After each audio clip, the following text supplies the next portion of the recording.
Hay preguntas que no te haces a los 20 años, no porque seas menos inteligente a esa edad, sino porque no has vivido lo suficiente para saber que esas preguntas existen.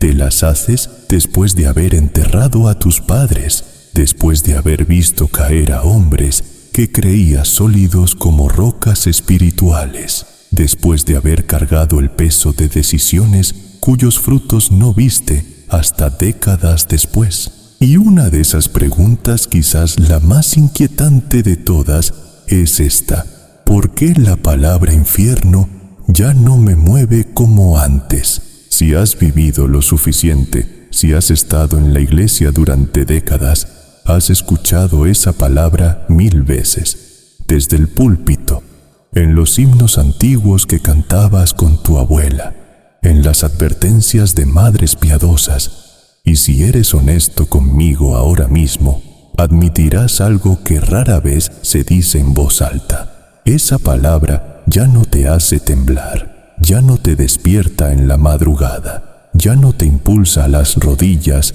con la urgencia que debería. Y no es porque tu fe sea débil, es porque el infierno que conoces no es el infierno que describe la Biblia. Es una caricatura, una fábula de teatro, una imagen de diablo con cuernos sentado en un trono de fuego riendo mientras reina sobre los condenados. Y esa fábula, amado oyente, está matando almas en este preciso instante, está adormeciendo conciencias que deberían estar despiertas, está silenciando advertencias que deberían resonar como alarma de fuego. Escúchame con cuidado.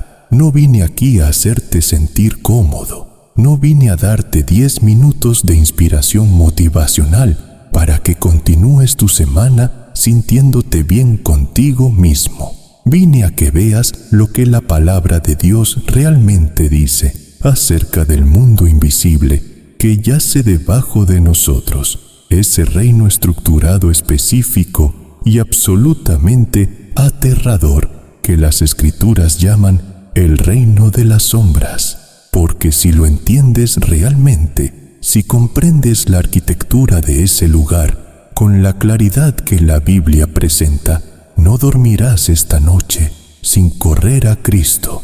Y si ya corriste a Él hace años, si ya conoces al Salvador, nunca volverás a hablar de estas verdades con frivolidad. Nunca más tratarás el Evangelio como si fuera una opción entre muchas. Nunca más permanecerás en silencio cuando tengas oportunidad de advertir a alguien que amas. Antes de continuar, si acabas de encontrar este mensaje y perteneces a ese grupo de cristianos que no se conforman con leche espiritual cuando necesitan carne sólida, déjame invitarte a algo. Deja tu me gusta en este video ahora mismo. No por vanidad del predicador. Soy solamente un hombre de barro con una Biblia abierta. Lo pido porque cada me gusta le dice a YouTube que hay personas hambrientas de enseñanza bíblica profunda, de contenido que trata tu mente e inteligencia con el respeto que merecen. Y en los comentarios escribe la palabra reino todo en mayúsculas. Si estás decidido a entender la palabra de Dios sin filtros ni cobardes concesiones, hazlo ahora mientras continúo, porque ese simple gesto es estrategia, no vanidad.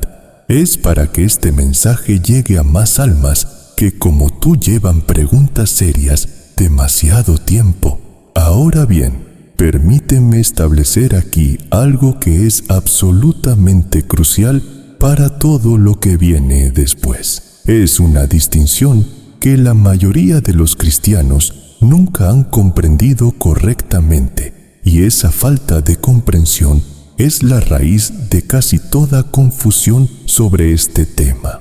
La Biblia no usa una sola palabra para describir ese vasto reino debajo de nosotros. Usa varias, y cada una lleva su propio peso. Cada una señala algo distinto, algo específico. Y confundir esas palabras, tratarlas como si fueran sinónimos intercambiables, perfectamente equivalentes, es como confundir la sala de espera de un tribunal con la mazmorra más profunda de una prisión de alta seguridad.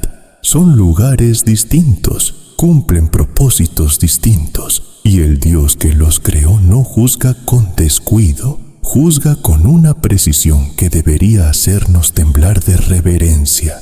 Déjame mostrarte el mapa, déjame llevarte capa por capa a través de lo que la Biblia realmente enseña sobre el mundo espiritual que existe debajo de la superficie visible de las cosas. En las escrituras hebreas, la primera palabra que aparece es Sheol. Aparece decenas de veces a lo largo del Antiguo Testamento. Es el término amplio el que describe el lugar a donde van los muertos, esa región sombría y silenciosa debajo de la tierra, la morada de los que partieron. Pero aquí está la primera verdad que necesitas asentar firmemente en tu mente. Incluso dentro del Sheol hay separación.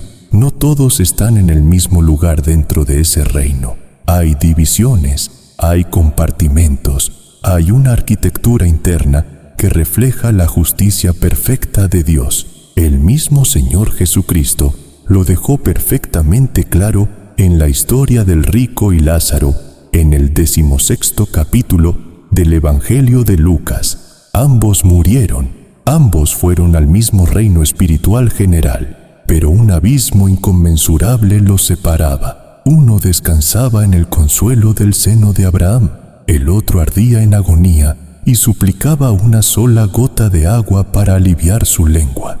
El mismo dominio del Sheol, separados eternamente por una brecha que ninguno podía cruzar, una brecha fija, una brecha permanente, una brecha que ninguna oración podía cerrar, que ningún arrepentimiento póstumo podía eliminar. ¿Lo ves ahora?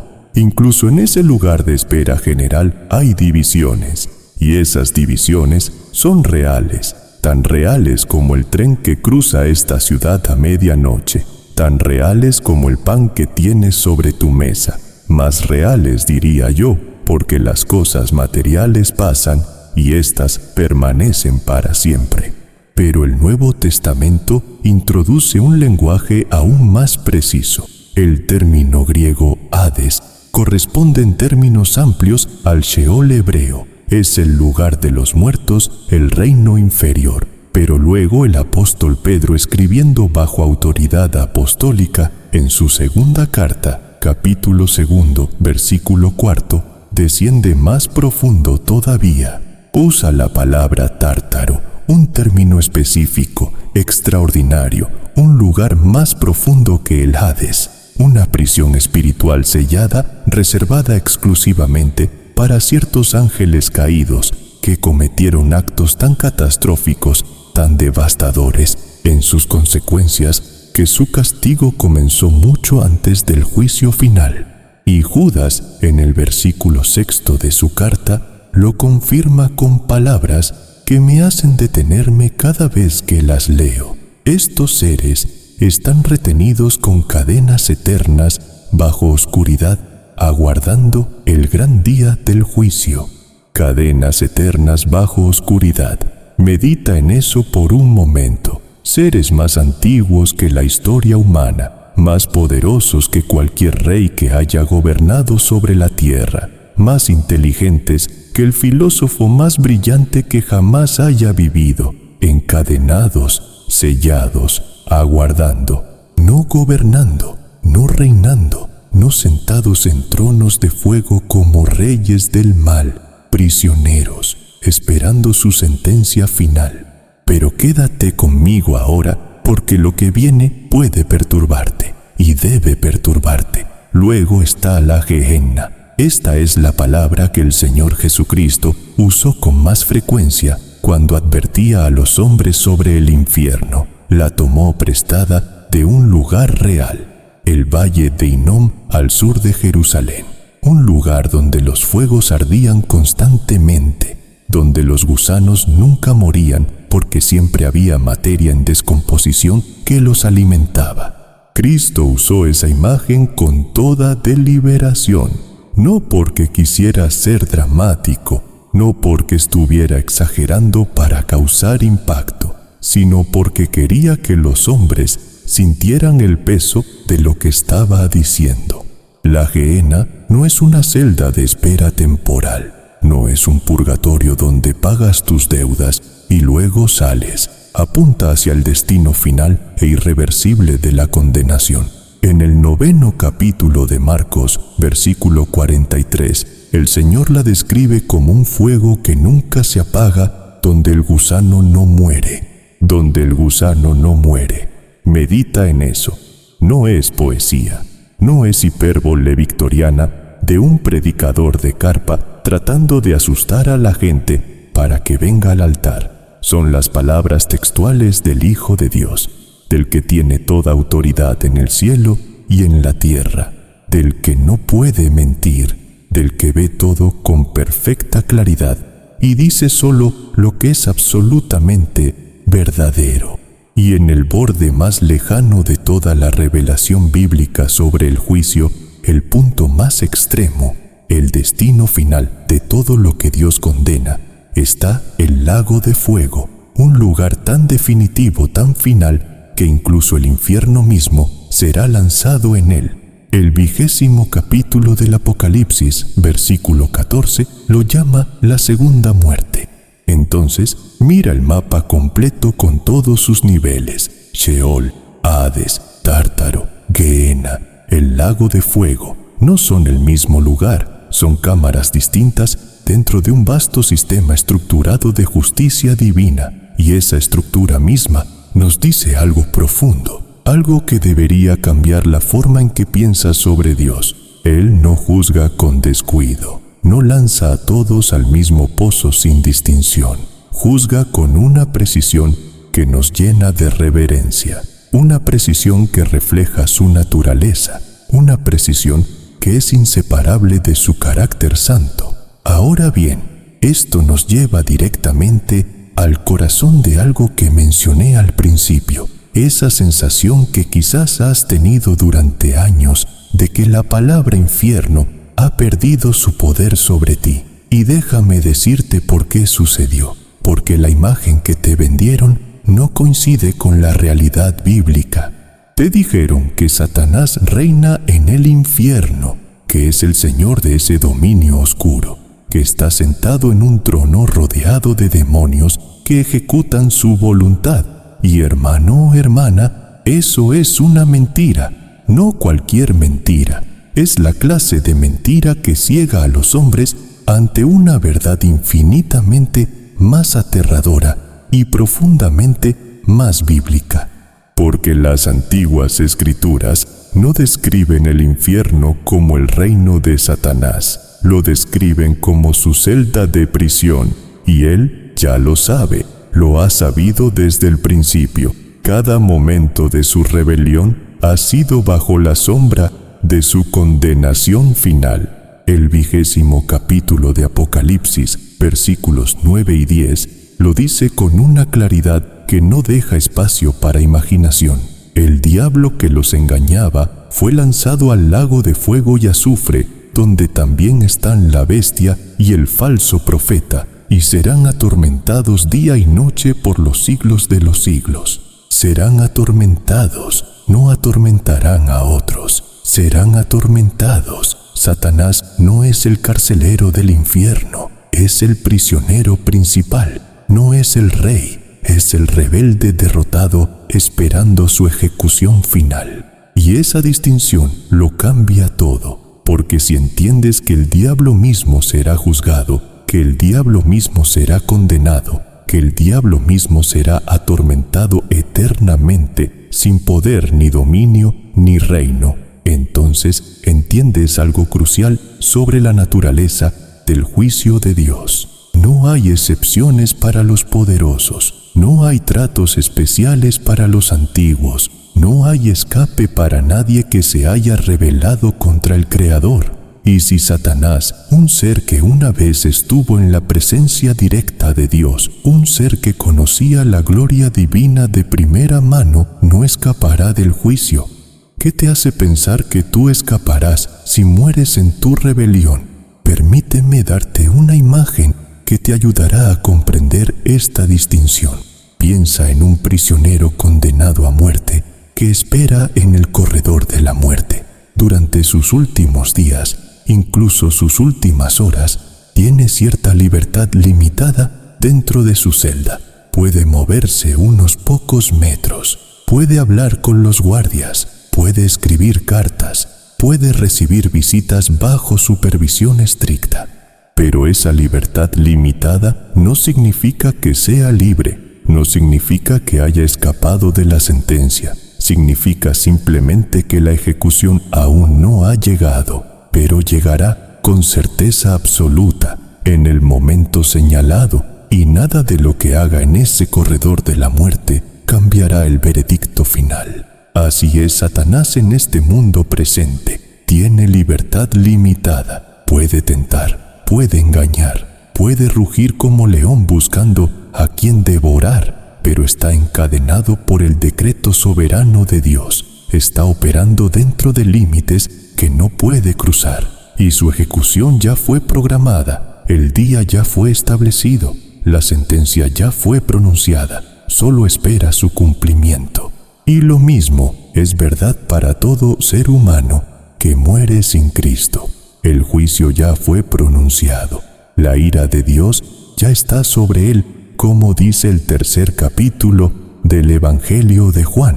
Solo espera su manifestación final en el gran trono blanco. Ahora bien, dentro de esta arquitectura que he estado describiendo, hay algo más que debemos comprender, algo que la mayoría de los cristianos nunca han considerado seriamente: la idea de que todo pecado recibe exactamente el mismo trato en la eternidad. No es una idea bíblica.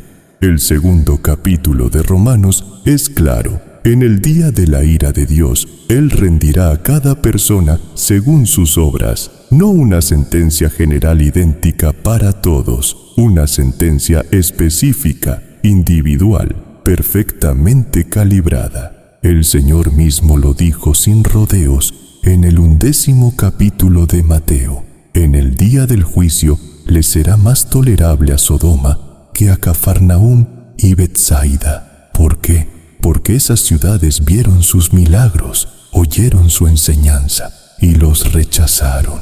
Mayor luz recibida, mayor responsabilidad. Mayor responsabilidad rechazada, mayor condenación. Hermano, hermana, entiende lo que eso significa para ti. Tú que has escuchado el Evangelio desde niño, tú que conoces los himnos de memoria, tú que has estado sentado en bancas de iglesia durante décadas, tú que tienes una Biblia en tu mesa de noche y otra en tu sala y quizás otra en tu auto. Si rechazas a Cristo, si mueres en tu incredulidad, tu condenación será más severa que la de alguien que nunca escuchó el nombre de Jesús. No porque Dios sea injusto, sino porque la justicia misma requiere que quien recibió más sea juzgado con mayor rigor. Y déjame ser aún más específico, porque necesito que esto penetre más allá de tu intelecto hasta alcanzar tu corazón. Si has escuchado este mensaje completo hasta este punto, si has prestado atención a cada palabra, si has sentido la convicción del Espíritu Santo moviéndose en tu conciencia mientras escuchabas, y aún así endureces tu corazón y sigues adelante en tu rebelión, ese acto de rechazo en sí mismo aumenta tu culpa. Cada sermón que escuchas y rechazas es un testigo contra ti. Cada vez que el Espíritu toca tu corazón y tú lo empujas lejos diciendo: mañana más tarde, cuando sea más conveniente, estás acumulando ira para el día de la ira. Ahora quizás estás pensando algo, quizás estás diciendo en tu mente: pastor, esto suena demasiado severo, esto no suena como el Dios de amor del que me hablaron, esto no coincide con la imagen de un Padre Celestial que solo quiere bendecirme y prosperarme. Y a esa objeción, a esa resistencia que siento formándose en tu pensamiento, ahora mismo debo responderte con toda la claridad pastoral que puedo reunir. El Dios de amor que te enseñaron, si es un Dios que no juzga el pecado, si es un Dios que tolera la rebelión, si es un Dios que simplemente pasa por alto la maldad, como si no importara, ese no es el Dios de la Biblia. Es un ídolo, es una proyección de tus deseos. Es un Dios creado a tu imagen en lugar del Dios verdadero que te creó a ti a la suya. El Dios de la Biblia es amor. Eso es absolutamente cierto. Juan lo dice explícitamente. Dios es amor, pero ese mismo Dios es también fuego consumidor. Ese mismo Dios es también juez de toda la tierra. Ese mismo Dios es también el que guarda ira para sus enemigos. Y no puedes separar esos atributos. No puedes tomar el amor y rechazar la justicia. No puedes abrazar la misericordia e ignorar la ira. Son aspectos inseparables del mismo carácter divino perfectamente integrado. De hecho, déjame llevarte más profundo todavía. El amor mismo de Dios requiere que juzgue el mal. Un Dios que no odia el pecado, que no castiga la maldad, que no defiende la justicia. Ese no es un Dios de amor, es un Dios indiferente, es un Dios impotente, es un Dios que no merece adoración. Piensa en esto. Si vieras a alguien abusar de un niño inocente y no sintieras ira, si no exigieras justicia, si simplemente dijeras, bueno, todos tenemos nuestras luchas, todos estamos en nuestro propio camino, ¿llamarías a eso amor? No. ¿Llamarías a eso complicidad moral? ¿Llamarías a eso cobardía? Y sin embargo, exiges que Dios observe toda la maldad de la historia humana, todo el sufrimiento que los hombres han causado unos a otros, toda la rebelión contra su bondad y su ley, y simplemente diga, no importa, todos están perdonados automáticamente, nadie será castigado nunca. Hermano, eso no es amor, eso es la negación de la justicia. Y un Dios que niega la justicia es un Dios indigno de confianza, porque si puede pasar por alto la maldad de otros sin castigo, ¿qué garantía tienes de que cumplirá sus promesas para ti? La misma santidad que requiere que Dios juzgue el pecado es la santidad que garantiza que cumplirá cada promesa que ha hecho a sus hijos. Los dos están entrelazados inseparablemente. Ahora bien, permíteme llevarte a un lugar que puede ser incómodo, puede ser doloroso, pero es necesario si vamos a entender completamente la seriedad de lo que estamos discutiendo. Apocalipsis 21, versículo 8, describe a los que compartirán el destino de Satanás en el lago de fuego, los cobardes, los incrédulos, los abominables, los homicidas, los fornicarios, los hechiceros, los idólatras y todos los mentirosos. Y luego añade algo que me detiene siempre que lo leo: a todos los mentirosos, no solo los grandes villanos de la historia, no solo los dictadores genocidas y los asesinos en serie, todos los mentirosos, personas ordinarias, personas que vivieron cerca de iglesias y jamás entraron, personas que escucharon el Evangelio, asintieron con cortesía y siguieron caminando, personas que tuvieron cada oportunidad y trataron cada oportunidad como si viniera otra mañana, como si el tiempo fuera infinito, como si la gracia de Dios fuera un recurso que siempre estaría disponible, siempre esperando, siempre paciente, sin límite. Esta es la parte más sobria de todo, la más aterradora, no por su violencia, sino por su mundanidad, porque así como Dios cerró la puerta del arca mientras la lluvia comenzaba a caer y esa puerta no volvió a abrirse, hay un momento que se aproxima, en el cual el último nombre será escrito en el libro de la vida, y la era de la gracia se cerrará. Y después de ese momento, ningún argumento será aceptado, ninguna apelación será escuchada, ninguna oración de último minuto cambiará la sentencia. El Señor mismo lo dijo en el 7º capítulo de Mateo. Muchos me dirán en aquel día, Señor, Señor, y les diré, jamás os conocí. No, nunca los mencioné. No, nunca fueron religiosos suficientemente. Jamás os conocí. La salvación no es membresía en una religión, no es asistencia perfecta a los servicios dominicales, no es conocimiento de doctrina, no es capacidad de citar versículos de memoria. Es relación con un Salvador vivo, y esa relación comienza con una rendición genuina, sincera, completa del corazón, al único que murió para hacerla posible. Pero aquí, precisamente, aquí está lo que debes aferrarte con ambas manos en este preciso instante. Esa puerta sigue abierta ahora mismo, mientras hay aliento en tu cuerpo. Mientras estás escuchando estas palabras, la invitación permanece. El mismo Cristo que tiene las llaves de la muerte y del Hades es el que llama a la puerta de tu corazón. No te reveló las profundidades del reino de las sombras para asustarte con un relato de terror. Lo hizo para que tú jamás tuvieras que ir allí. No bajó a las profundidades de la tierra después de su crucifixión para dejarte sin esperanza. Bajó para proclamar victoria. Bajó para declarar que el precio ya fue pagado. Bajó para demostrar que tiene autoridad absoluta sobre la muerte misma y sobre todos los reinos que están bajo la tierra. El libro de Proverbios lo dice con una franqueza que me ha perseguido toda mi vida pastoral.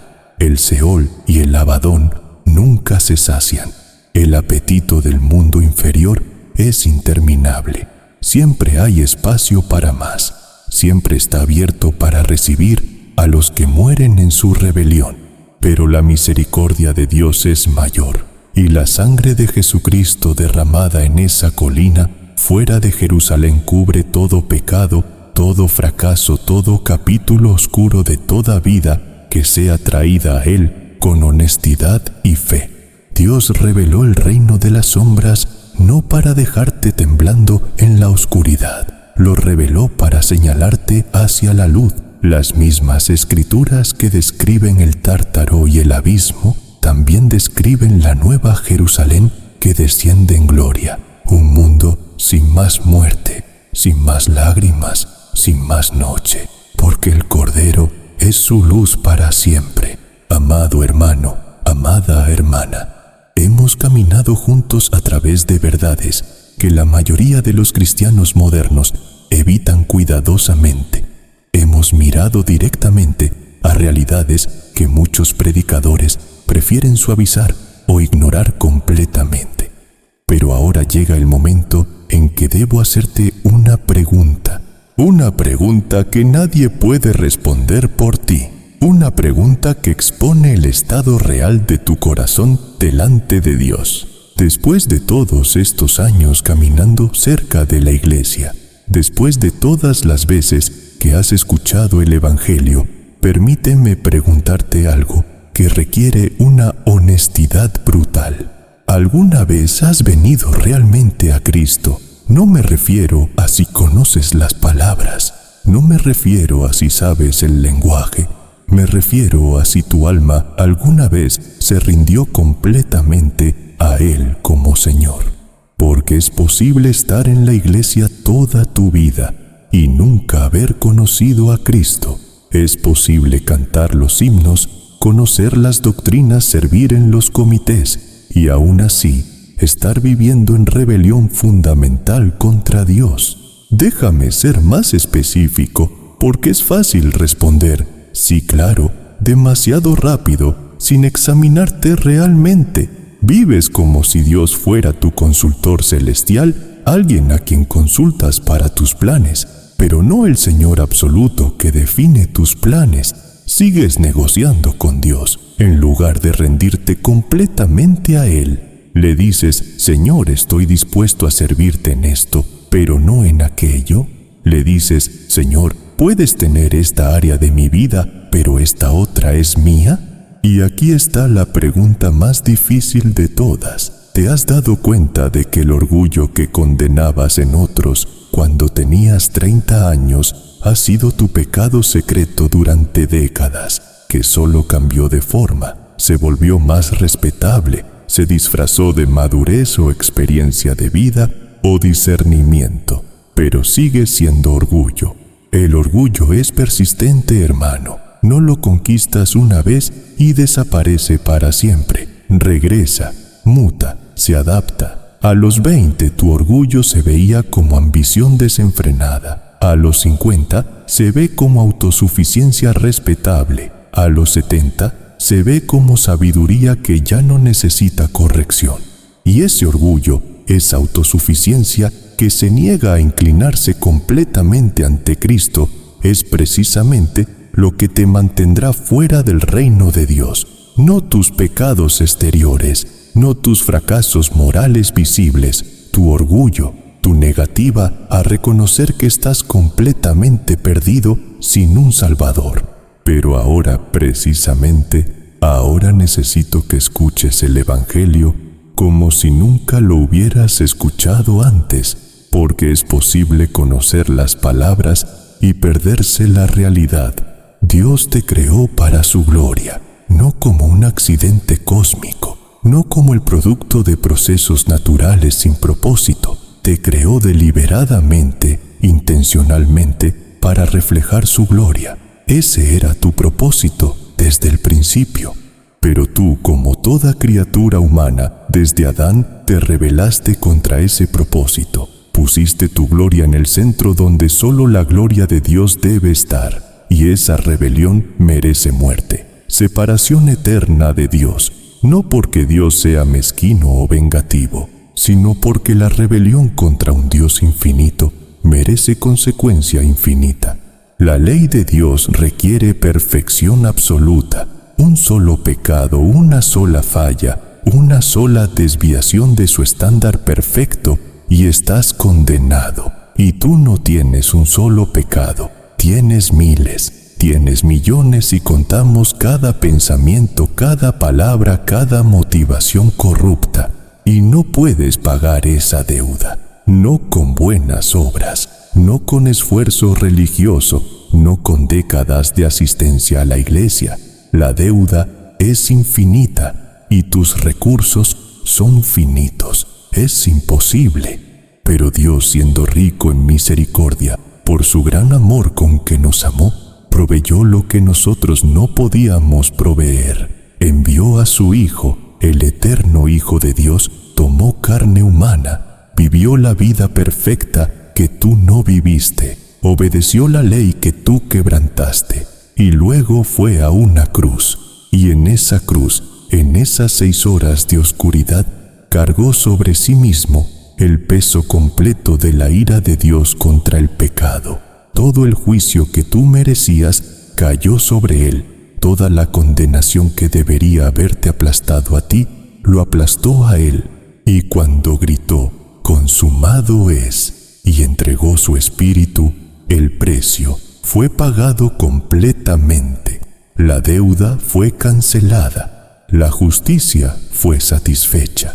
La ira fue agotada. Y 3 días después resucitó de entre los muertos, demostrando que su sacrificio fue aceptado, que la muerte fue derrotada, que el camino al Padre ahora está abierto para todo el que venga a Él con fe. Esa es la única esperanza que tienes, no tu bondad, no tu religiosidad, no tus esfuerzos, solo Cristo, únicamente Cristo. La cruz y nada más. Y la fe que salva no es simplemente asentimiento intelectual a hechos históricos. Es lanzarte sobre Cristo como el hombre que se ahoga se lanza sobre el salvavidas. Es rendirte completamente a Él como tu Señor. Es decir, no puedo salvarme a mí mismo. Soy completamente incapaz. Mi única esperanza está en ti. confío solo en tu obra terminada en la cruz. Quizás te convertiste hace 30 años, pero has estado viviendo como creyente tibio desde entonces. Hoy no te llamo a convertirte de nuevo, te llamo a despertar, a salir de la comodidad religiosa, a dejar que el evangelio que conoces intelectualmente finalmente capture tu corazón completamente. O quizás nunca has venido realmente a Cristo. Has estado en la iglesia toda tu vida, conoces el lenguaje, sabes cómo actuar, pero en el lugar secreto de tu corazón, donde nadie más puede ver, sabes que Cristo no es tu Señor, que tú estás en el trono, que vives para ti mismo, no para Él. El enemigo te dirá, mañana, siempre más tarde, siempre cuando sea más conveniente. Pero hermano, hermana, a nuestra edad, sabemos algo que los jóvenes no saben. Sabemos que mañana es una promesa que nadie puede garantizar. Sabemos que hombres que parecían sanos murieron de infartos repentinos. Sabemos que accidentes suceden sin advertencia. Sabemos que diagnósticos devastadores llegan cuando menos los esperas. Sabemos que el momento es ahora, no porque yo te esté presionando artificialmente, sino porque la vida te ha enseñado cuán frágil es el tiempo.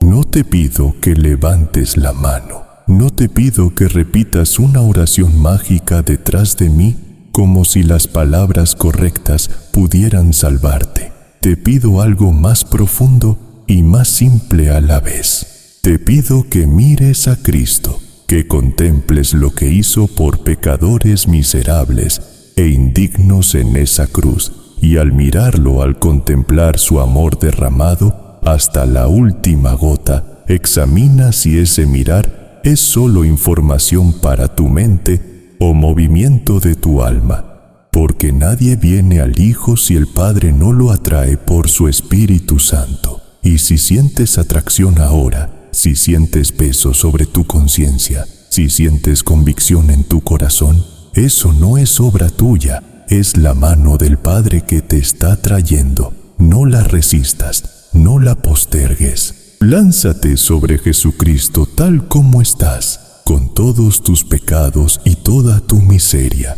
porque en Él hay más misericordia de la que tú tienes pecado. No hay fórmula mágica, no hay palabras especiales que recitar. Hay solo un Cristo crucificado y resucitado con las manos abiertas todavía hacia todo el que el Padre le ha dado. Arrepentimiento que aborrece el pecado, no solo sus consecuencias. Fe que descansa en Cristo solo, no en las propias obras ni en la propia religiosidad. Esa es la única puerta, el único camino, la única esperanza. Y si ya eres creyente, si conoces al Señor y caminas con Él, que este día sea de renovación.